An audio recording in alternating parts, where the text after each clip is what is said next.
Este país es re caro, pero en Ecuador usted ya de ahí para abajo Vamos a romperla por allá. almuerza con $1.50, con $3 paga hotel, le quedan 15 lucas para que usted haga lo que quiera. Vámonos todos juntos. Entonces a las 6 va a salir, yo salgo a las 6 con las parceros, ustedes van a estar a las 6. A las 6 fijo. Bueno, yo me llamo Isabel Otálvaro, estudié comunicación social en la UPB aquí en Medellín. Llegué al cine pues como por amor, empecé a ver películas muy pequeña y bueno, me aficioné mucho al cine, tuve una época en la universidad en la que me enamoré de muchas películas, bueno, empecé a ver películas desaforadamente y después, bueno, trabajé un poquito en televisión. Después me fui para Francia a estudiar cine, hice como el último año del pregrado nuestro allá, en teoría y práctica del cine, y después hice una maestría en cine, pero era una maestría teórica y en investigación cinematográfica, que fue muy interesante porque me permitió también como abordar el cine de otra manera, no solo desde la producción, sino también desde las formas en las que se ha interpretado el cine, los usos sociales que ha tenido y la forma pues en la que ha contado nuestra historia pues desde el siglo XX para acá. Y estando en Francia, también gracias a una cineasta colombiana, Catalina Villar, que es una documentalista que vive allá, yo la había conocido aquí en Medellín porque ella hizo unos talleres, ella es socia de una corporación que se llama Atelier Varan, que son los talleres Varan, que hacen formación en cine documental. Yo me encontré con ella allá y en ese momento tuve la fortuna de que estaban haciendo estaban otorgando unas becas para hacer talleres de formación en cine, en montaje, para cine documental, y en ese momento yo sabía editar, realmente aprendí a editar porque cuando empecé a hacer como cosas audiovisuales mías, mis proyectos, nunca me imaginé que alguien más los editara, o sea, aprendí a editar como por mí, para poder hacer mis cosas como con autonomía. Entonces por eso pues sabía manejar Final Cut y había editado otras cosas de amigos, pero tenía pues como un saber muy empírico. Y allá, haciendo el taller en Barán, tuve la oportunidad pues como de tener una formación en montaje documental y monté 2 trabajos documentales de otros estudiantes pues que se estaban formando como documentalistas y digamos que eso me cambió la vida, fue un poco un azar encontrarme con Catalina allá y con esa oportunidad, y cuando la oportunidad llegó pues me metí de cabeza, edité mucho, me apasionó mucho hacerlo. Y hacerlo allá también me permitió como conocer otra cultura, pues como entrar a esa cultura de otras maneras a través de películas documentales, a través de los realizadores, a través de un grupo, pues los talleres Barán son como una familia de documentalistas muy apasionados por el cine.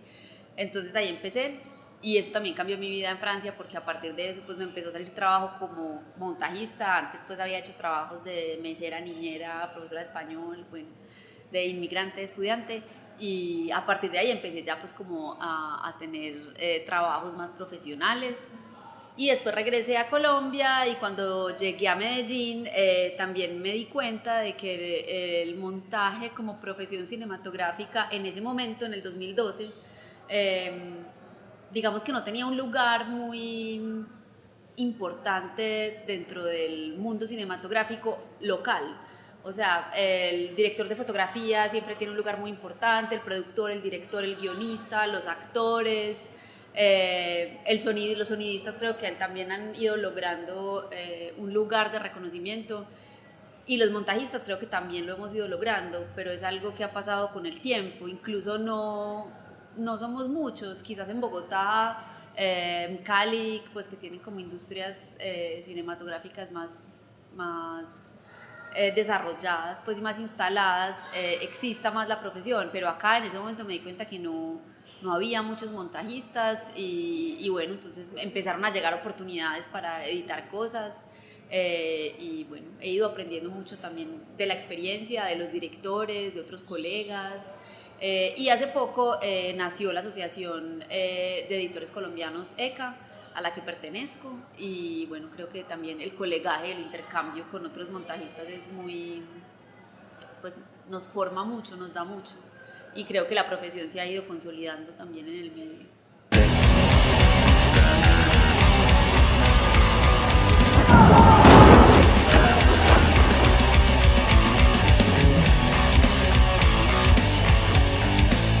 Oiga, sé que era lo que me tenía que decir. Yo tengo la plata para prestarle para que usted se pueda ir de viaje. Pero si me llega... El dinero es un karma, deshágase de él, amigo. Hola, por acá, buenas, ¿qué tal? Bueno, llegué a Los Nadie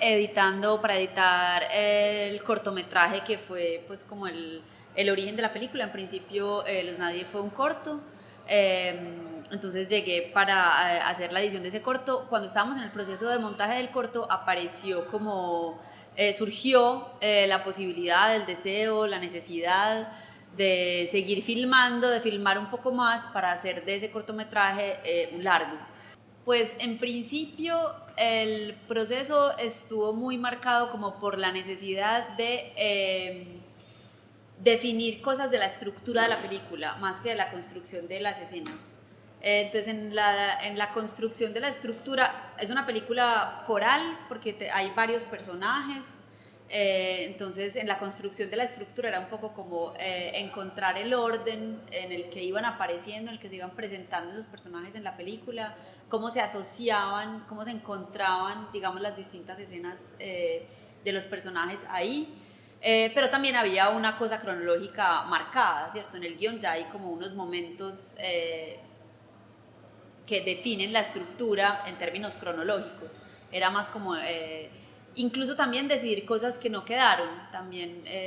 esas son muchas veces las decisiones más difíciles en edición. No fueron muchas las cosas que salieron, pero también como elementos que salían. Muere lentamente quien no cambia de vida cuando está insatisfecho con su trabajo o su amor, quien no arriesga lo seguro por lo incierto para ir detrás de un sueño, quien no se permite al menos una vez en la vida huir de los consejos sensatos. Vive hoy, haz hoy, arriesga hoy. No te dejes morir lentamente, no te olvides de ser feliz. Y creo que también hay una cosa que fue para mí muy importante y fue como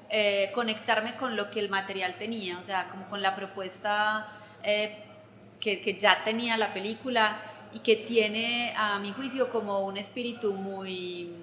libre en el sentido de que las escenas o las situaciones no todas tienen como un fin o están dirigidas a algo o tienen esta cosa pues del guión clásico que construyó esto para que me lleve a esto y después desemboque en esto, sino que muchas veces las escenas simplemente eran ricas por sí mismas, ¿cierto? Como por lo que presentaban de los personajes, de la atmósfera de la ciudad, de las relaciones entre ellos, de ese mundo en el que los personajes viven, su lenguaje.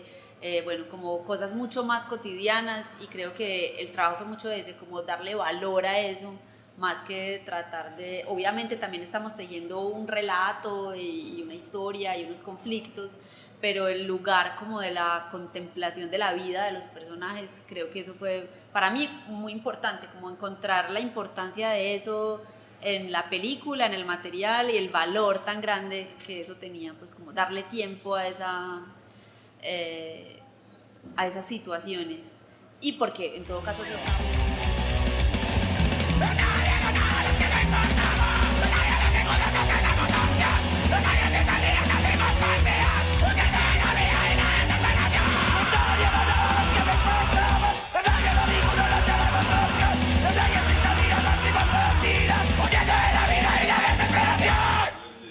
Bueno, me acuerdo de un trabajo de grado que hicieron unas estudiantes de comunicación social como en el 2000, más o menos 2001, en la UPB, y es sobre la presencia de la mujer en el cine colombiano. Yo lo leí y digamos que aparece en la historia una presencia sobre todo como actrices. Digamos que en un principio las mujeres pues hemos tenido presencia histórica en el cine y digamos las más protagonistas, las más recordadas, las más reconocidas, las más famosas, pues han sido las actrices. Entonces ha sido como el rol más, y obviamente es el rol más visible, ¿cierto? Pero creo que incluso la presencia en otros campos es más reciente. Pues uno conoce directoras, Marta Rodríguez, por ejemplo, una pionera en el documental, Livia Estela, que es pues como también de las primeras mujeres que dirigió ficción, pero siempre pues como que apenas ahora, digamos en este siglo, o desde que tenemos el crecimiento de la industria gracias al FDC, es que uno ha empezado a ver más mujeres mucho en el documental, en la realización documental, que es maravilloso, ahora también en la ficción, pues dirigiendo películas de ficción, que en general pues ha sido un rol muy masculino a lo largo de la historia en Colombia y en el mundo entero. Pues la presencia de los hombres en la dirección de ficciones pues ha sido como hegemónica, digamos, y ahora cada vez hay más mujeres y es maravilloso pues que en Colombia tengamos mujeres dirigiendo películas que logran conectarse con el público y desde una mirada pues y desde una sensibilidad particular, y creo que en muchos casos también hay elementos autobiográficos ahí en estas historias pues que están dirigiendo las mujeres, entonces pues creo que es una gran riqueza para el cine, para la cultura, para la representación y el lugar de lo femenino pues en muchos escenarios sociales.